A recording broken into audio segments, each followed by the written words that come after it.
Venusaur, Infernape, Swampert. These are most certainly some of the most beloved and most powerful starter Pokemon in the entire franchise. And since I've already done a video about the worst starters from each region, I guess now it's time to find out who is the best starter from each region. For this video, I will not just be basing the rankings off of power or how good each starter is in competitive. Well, yes, I will still consider those things. I will also greatly take into account how good they are in their respective regional games, their designs, and their overall importance to the franchise. Alright then, with all of that out of the way, let's get started with the Kanto region.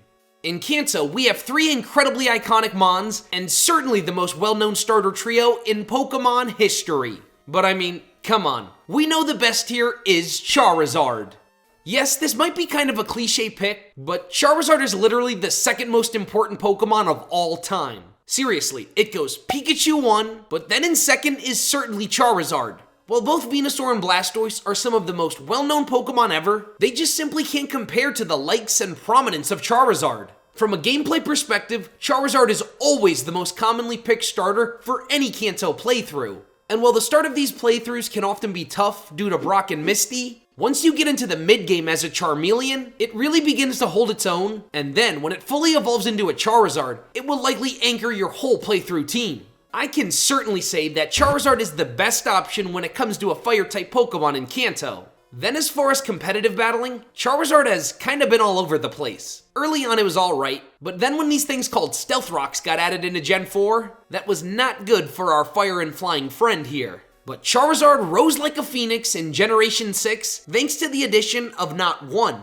but two powerful Mega Evolutions. Both Megazard X and Megazard Y found themselves in OU as some of the hardest hitters in the entire tier. The Y form was even better in the VGC format, thanks in large part to its Drought ability that brings the sun with it upon each entrance. Then 2 generations later, Charizard once again got a shiny new form, as it was the first Kanto starter to get access to its Gigantamax. And while G-Max Charizard was nowhere near as powerful as its Mega forms, it was still in the upper echelon of Gigantamaxes, and likely somewhere in the top 10. Then when it comes to the anime, Charizard is easily one of the most prominent Mons in the whole series. Obviously, we have Ash Ketchum's Charizard, who is one of his most iconic Pokemon ever. It was the first ever Mon in the series to actually go through an arc and grow, and for a long time, Charizard was Ash's main, hard-hitting regional ace. I mean, back in the day, whenever Ash brought Charizard back for a battle, we as viewers knew we were in for a treat. Then we have Alon's Mega Charizard X, who was the main Pokemon in the Mega Evolution side series. And then of course he got brought into the main XY series, where he set the internet ablaze with...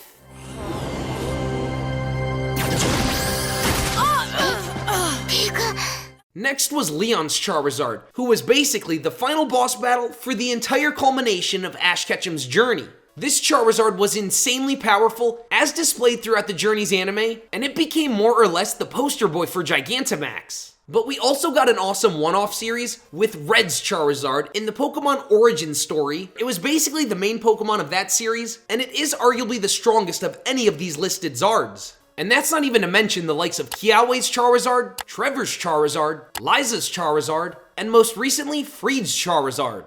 As far as other media representation, Charizard is similarly just as good as it gets. It has been in a whopping 3 different Smash Bros games, even the one where the other Kanto starters got cut.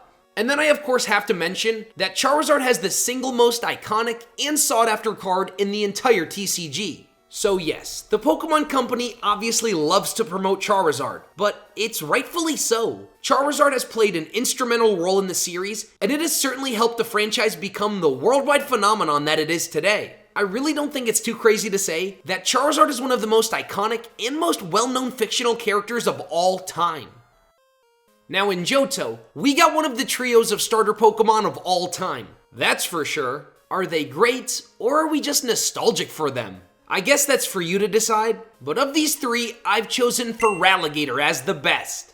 This one was a much tougher decision than in Kanto. I was really considering taking Typhlosion here, but I decided on Feraligatr because it has a bit more versatility than Typhlosion, which of course makes it much more valuable in a Johto playthrough. I mean, Typhlosion can really only use fire-type moves effectively in battle, whereas Feraligatr can use loads of different typed moves, including Ice-type. And being able to use Ice-type moves in Johto is quite important because the 8th Gym Leader and Champion are both Dragon-type specialists. And then when it comes to the metagame, the Johto starters are all pretty underwhelming, but I do believe Feraligatr has aged the best over the generations. With its alright physical attack and defense, a simple Dragon Dance or two can turn it into a pretty great sweeper. It also has the Sheer Force ability, which will make its moves hit that much harder too.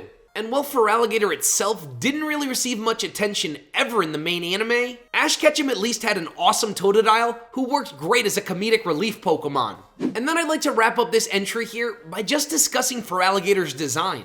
And actually, let's discuss the design of the whole Totodile line. First up, we of course have Totodile, who is just outright adorable. Then is Croconaw, who's a bold but not awkward middle stager. Now, I don't know why it rocks a caveman toga, but I still love it. I honestly think it's such an underrated middle stage starter, and if you ask me, it's up there with the likes of Grovyle and Monferno.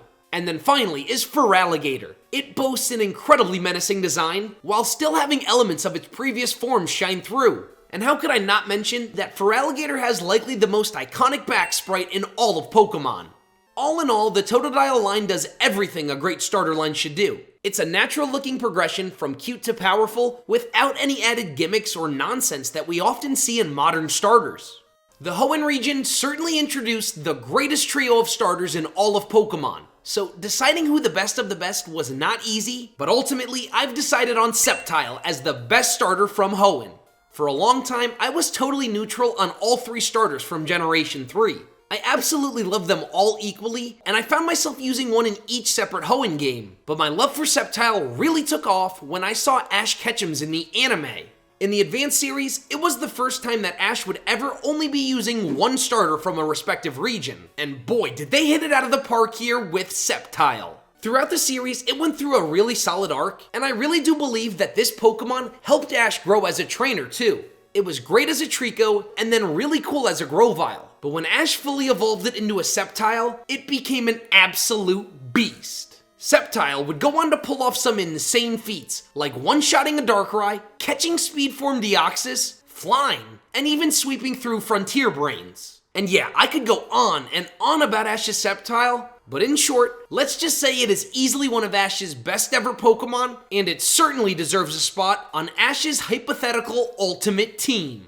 Now let's step away from the anime now to instead focus and discuss about the Pokemon itself. So in the two previous generations, the Grass-type starter was certainly the least popular from each region. But then came Sceptile, and he finally made the Grass-type starter cool. I mean, Sceptile is literally referred to as the king of the forest. That might be one of the coldest titles in Pokemon history. But don't worry, the other two Mons in the Sceptile line are just as great. Trico was able to pull off a perfect blend of cute, but also cool. And then Grovyle is widely regarded as the greatest middle stage starter ever, thanks in large part to its solid design, but it is also greatly adored because of its epic storyline and sacrifice in the Mystery Dungeon game. Then, for any iteration of a Hoenn game, Sceptile is an absolute beast and can clear through most of the region on its own. It's also a very handy Pokemon to use in the Battle Frontier, as it will almost always be able to attack first, thanks to its amazing speed stat. When it comes to competitive battling, Sceptile was only ever just alright. And that's just too bad, because we don't ever really get to see grass types that are sweepers. But Sceptile kinda just lacks that extra bit of firepower that would make it great. Unfortunately, it hasn't done a great job of keeping up with the likes of modern power creep over the years. It did get a pretty nice power up in Oras thanks to its Mega Form, which did finally add the Dragon typing to its kit, but even with all that, it was still never close to being top tier. But at least we did get to see an awesome Mega Sceptile with Sawyers in the XYZ anime. And then in closing for Sceptile, it is undoubtedly the coolest and best grass starter ever from the anime to the games. The Sinnoh region also introduced a great bunch of starters, and to be honest, they're all very solid and each of them have a ton of fans. But of course, the best here is Infernape, the flaming monkey himself. Well yes, both Empoleon and Torterra are great in their own right, let's be honest, they aren't anywhere near close to the popularity of Infernape. Similarly, of the three straight fire and fighting starters, Infernape is widely regarded as the best of them all too. This is likely thanks to its stat distribution. It does have a very solid speed stat, and even the versatility to be ran as a mixed attacker. Infernape is also easily the best option for a Sinnoh playthrough, as it has a typing advantage over a whopping 50% of Sinnoh and gym leaders, as well as Aaron of the Elite Four too. And yes, I know I haven't discussed the lore of any of the previous entries, but I have to highlight Infernape's. Infernape draws heavy inspiration from the Chinese fictional character Sun Wukong. And do you know who else draws heavy inspiration from Sun Wukong? Yup, Son Goku. Peak referencing peak. But quite honestly, all of that pales in comparison to Infernape's role in the anime. This is what made people absolutely fall in love with the Inferno Ape. To see it go from being mistreated by Paul to embraced and loved by Ash, only for it all to climax in the Sinnoh League. And yeah, that's where we got this iconic moment. All right, Infernape, time to show Paul just how strong you are. To see Infernape get its deserved revenge was so fitting, and this was honestly an incredible way to cap off Infernape's great story and also Ash's arc for that series. So knowing all this, it should come as no real surprise that Infernape is not only the best Sinnoh starter, but also the most beloved of the 3 straight fire fighting starters. Now, Unova certainly introduced what was the worst trio of starter Pokemon. I really have a hard time believing that any of these are anyone's all-time favorite starter. But we of course do have to pick one, and for this section, I've chosen Serperior as the best starter from Unova. Now you're probably wondering what makes Serperior the most superior Unovan starter. Well, I guess we should start with its design. It is easily the best designed of the bunch here, as, well, it's the least bad looking. It's a normal looking Pokemon who is a natural and elegant progression from Snivy. I mean, the other 2 lines are kinda brutal. Tepig, Pignite, and Emboar are just hideous, and the fire and fighting starter was so tiresome by this point. Then we have Oshawott, who is okay, Duwat, who I actually really like, but then there's Samurott, who's just awful. They totally dropped the ball here with Samurott and ruined the whole line. But I do believe Serperior is a good design and even pretty majestic. When it comes to the anime, I'd honestly say that all 3 starters received equal amounts of attention throughout the series. Personally, I hated Ash's Oshawott, but then was kind of just indifferent about his Snivy and Pignite, so no one really sticks out that much here. And then finally, my favorite aspect of Serperior is its contrary ability. This works perfect for Serperior, as it makes the move Leaf Storm an OP combination with its ability. It does massive stab grass damage while snowballing and getting stronger and stronger after each turn. Serperior is certainly the best here in Unova, and I actually can't use another starter on any black and white playthrough. Now when we look at the Kalos starters, well, there's really no competition. Of course the best starter is Greninja. Where does one even begin with Greninja? It is arguably the most important Pokemon of the last 10 years.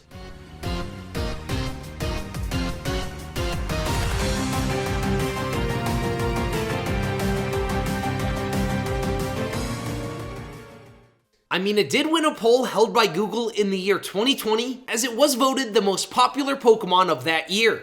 Obviously, most of this love stems from Ash Ketchum's Greninja in the XY anime. It burst onto the scene about halfway through the series, and it went through an awesome storyline and quickly rose in the ranks to becoming one of Ash's all-time best Pokemon. And that's not even to mention some of the amazing battles we got thanks in large part to Greninja. I know for me, Greninja was one of the biggest reasons as to why I got back into Pokemon. I watched the episode where Ash's Frogadier evolved, and then went on to destroy Bisharp in the Ninja Village. And from right then and there, I was hooked back into this series. But beyond just being epic in the anime, Greninja has always been incredible in the main series games too. In its native Kalos games, Greninja is certainly the best option when choosing a starter. Greninja really thrives towards the end of the game, where it has a huge type advantage over pretty much every single Elite Four member, as well as half of Diantha's team. But Greninja is much, much better and competitive than it is in the main series playthroughs. As you probably know, its one-time signature ability, Protean, was arguably the best ability in the game back before its nerf in Gen 9. But then in Generation 7, Greninja got access to Battle Bond, and the Ash-Greninja form was brought into the mainline games. And oh boy was this thing OP. Upon activation, Greninja gains a whopping 105 base stat total boost, while also getting a buff to its Water Shuriken. So this thing was basically a free Mega without having to use a Mega. And I also forgot to mention, Greninja is a playable character in Smash Bros, which, as you probably know by now, is a huge honor for any video game character. And actually, Greninja was chosen to be in Smash before any of the fame or the anime hype. Sakurai actually made this decision before the Generation 6 games were even released. So in closing for Greninja, it is leagues ahead of the other Kalosian starters, and it's probably the most one-sided decision here in all of Pokemon. Greninja is also undoubtedly one of the most important Pokemon of the past decade. Now, in the tropical Alola region, I believe Pokemon gave us the second best trio of starters here. So this was another very tough decision, but I do think the best is in Sinnoh. All of the starters here are amazing in some way, shape, or form. Rowlet is arguably the most beloved first stage starter ever, and Decidueye also has an amazing design. Then meanwhile, Primarina is majestic and great in battle, thanks in large part to its amazing typing.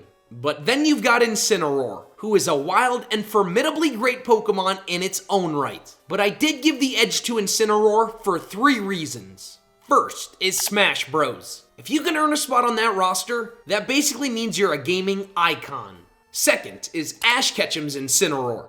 It was beautiful. Well, I mean, its story was beautiful. While we have seen the tragic fire starter backstory plenty of times before, I honestly believe it was pulled off the best here with Ash's Incineroar. But then the rest of its story was great too, because we also got to see its fascinating rivalry with Kakui's Incineroar, which of course had an epic climax in the Alola League. And the third reason is Incineroar's prominence in competitive. Incineroar honestly might be in the GOAT conversation when it comes to the VGC metagame. With access to Intimidate, along with Fake Out, Flare Blitz, Parting Shot, Darkest Lariat, Taunt, Knockoff, and even Will-O-Wisp. And you pair all of that with some really decent stats, and I'm sure you can see why this kitty is king. Then I guess I'll wrap up Incineroar's entry by discussing how good it is in its own respective games. In both sets of games, Incineroar is alright. I mean, it doesn't have that many advantageous matchups, as it's really just a few totem Pokemon, any battle with Acerola, and of course that pesky Ultra Necrozma.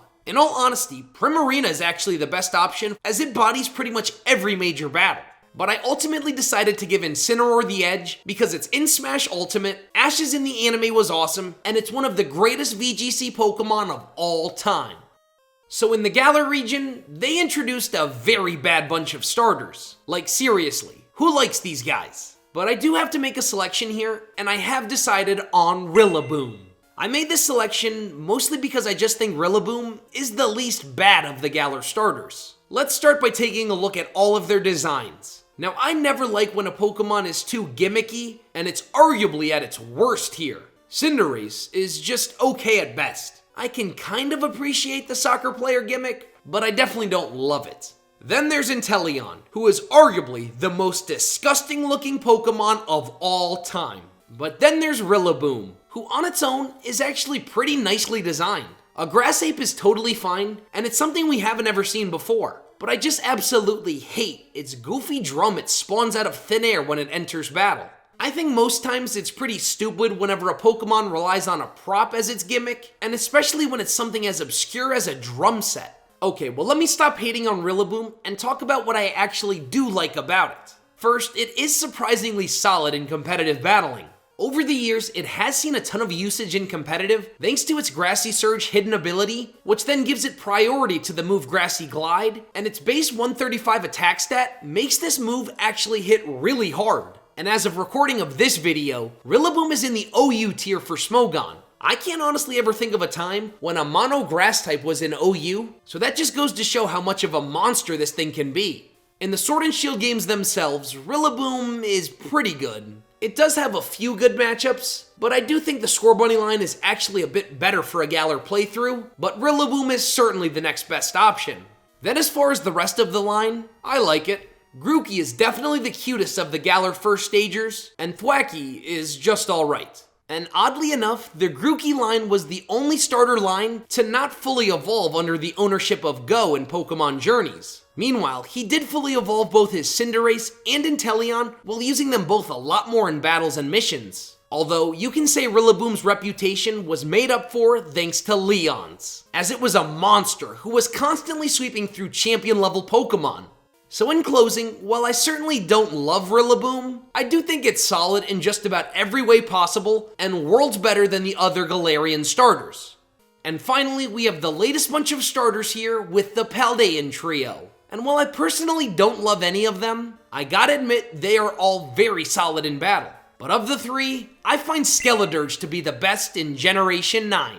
First, let's discuss what so many players admire Skeledirge for. Its design. Skeledirge is most certainly the best designed of the entire Paldean bunch. While all three seem a bit too over-designed to me, I can at least say that Skeledirge pulls it off the best here. I mean, Meowscarada is okay at best, but it's got just too much going on. And then, well, I friggin' hate Quaquaval. But I guess by relation to them, Skeledirge is a peak design.